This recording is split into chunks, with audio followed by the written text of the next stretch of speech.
చిక్కడపల్లికి రేవంత్ రెడ్డి వేయండి. చిక్కడపల్లికి రేవంత్ రెడ్డి వేయిన తర్వాత జరిగిన పరిణామం ఏంటి అంటే ఇక్కడ చూపెడతాం మేము. రాహుల్ గాంధీ 2 లక్షల ఉద్యోగాలు ఏవి? నోటిఫికేషన్లు అడిగితే విద్యార్థులపై లాఠీ తెప్పల.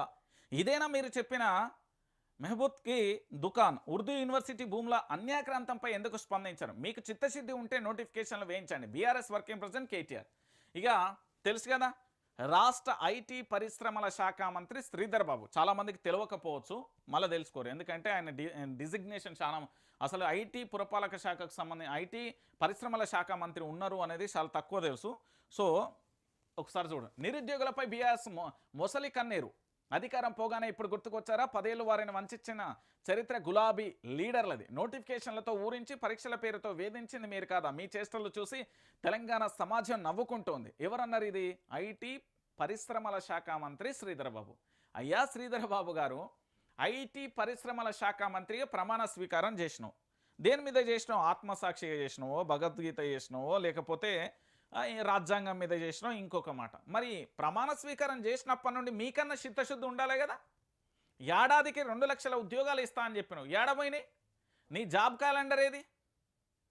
నువ్వు బీఆర్ఎస్లు వేసిల్లా వేయలేదా ఈ విషయాన్ని పక్కన పెడితే వాళ్ళని అధికారం నుండి తప్పించింది యువతే కదా.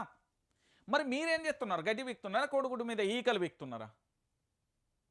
మీ గురించి మీరు, వీళ్ళు మొసలు కన్నీరు, నువ్వేం కన్నీరు గారుస్తున్నారు? మీరేం కన్నీరు గారుస్తున్నారు? దోపిడీ అనే కన్నీరు గారుస్తున్నారా?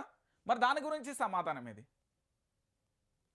అంటే తెలంగాణలో ప్రతి ఒక్కరు కూడా ఆలోచించండి. ముసలి కన్నీరు గారుస్తున్నాడని ఐటీ పరిశ్రమల శాఖ మంత్రి శ్రీధర్ బాబు అన్నాడు కదా. మరి మీరు ఇచ్చిన వాగ్దానం ఇది. రాజ్యాంగం మీద ప్రమాణం చేసి మీరు మంత్రి పదవి తీసుకున్నారు కదా. మంత్రి పదవి మీద మీ అలవెన్స్లు, మీ జీతాలు, మీ లగ్జరీ లైఫ్, మరి మీకేనా? నిరుద్యోగులకు ఉద్యోగ అవకాశాలు వద్దా? వాళ్ళకు రోజు రోజు ఏజ్లు అయిపోతున్నాయి, వాళ్ళ జీవితాలు ఏంది? ఇంక ఇంటికి పోవాలన్న, ఇంటికి పంపించే ఆలోచనలు ఉన్నారా? ఇక్కడనే ఏమైనా చేస్తారా? వాళ్ళని కథం పట్టించే ఏమైనా కార్యక్రమం మొదలుపెట్టిల్లా? మీరేమో పదవులు రావచ్చు, మీకు ఉద్యోగాలు రావచ్చు, కానీ నిరుద్యోగులకు ఉద్యోగాలు రావద్దు. మీకు రాజకీయ ఉద్యోగాలు రావచ్చు, కానీ వాళ్ళు చదువుకొని ఉద్యోగాలు తెచ్చుకుంటా అంటే ఇయ్యరు. ఇది మీ కథ. మళ్ళీ నిరుద్యోగుల మీద బీఆర్ఎస్ ముసలి కన్నీరు గార్చింది, ఏదన్నా కన్నీరు గార్చింది. మరి మీరే కన్నీరు గారుస్తున్నారు, చెప్పరాదు. దానికే సమాధానం లేదు. అందుకే నిన్న మీ ముఖ్యమంత్రి అని చెప్తాను నేను, మా ముఖ్యమంత్రి కదా, మీకే ముఖ్యమంత్రి ఆయన. ఎందుకంటే మీకే ముఖ్యమంత్రి ఆయన. చిక్కడపల్లిలో సంప్రోక్షణ చేసిన నిరుద్యోగులు. ఆర్టీసీ క్రాస్ రోడ్లో సీఎం పర్యటన. పాపాత్ముడు వచ్చి వెళ్ళాడంటూ ఆగ్రహం. పసుపు నీళ్లతో శుద్ధి చేసిన విద్యార్థులు. అంటే ఇప్పుడు ఏదైనా జరగరాంది జరిగితే ఆ గుళ్ళల్లో సంప్రోక్షణ చేయడం, లేదా ఎవరైనా మన ఇళ్లలో ఎవరైనా జరిగిపోతే సంప్రోక్షణ, ఇవన్నీ సాధారణంగా వస్తాయి.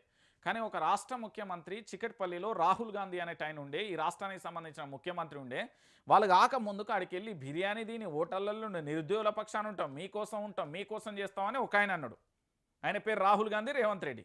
ఇక ఇంకొక ఆయన ఏకంగా బస్ ఎక్కి స్పీచ్ ఇచ్చిండు, ఆయన పేరు బండి సంజయ్. ఇవాళ నిరుద్యోగులకు ఉద్యోగ అవకాశాలు కల్పించుర్రా నాయన అంటే జాడపత్త లేకుండా పోయారు.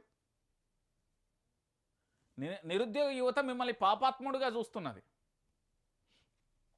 మిమ్మల్ని కనీసం పట్టించుకునే పరిస్థితులలో కూడా లేదు. నేను చెప్తున్నా కదా, నిరుద్యోగ యువతకు సంబంధించి ఎప్పుడైతే ఇక్కడ రాష్ట్రం బాగుపడాలంటే యువతను పూర్తి స్థాయిలో వాళ్ళకి కావాల్సిన అవకాశాలు అన్నీ కల్పించాలి.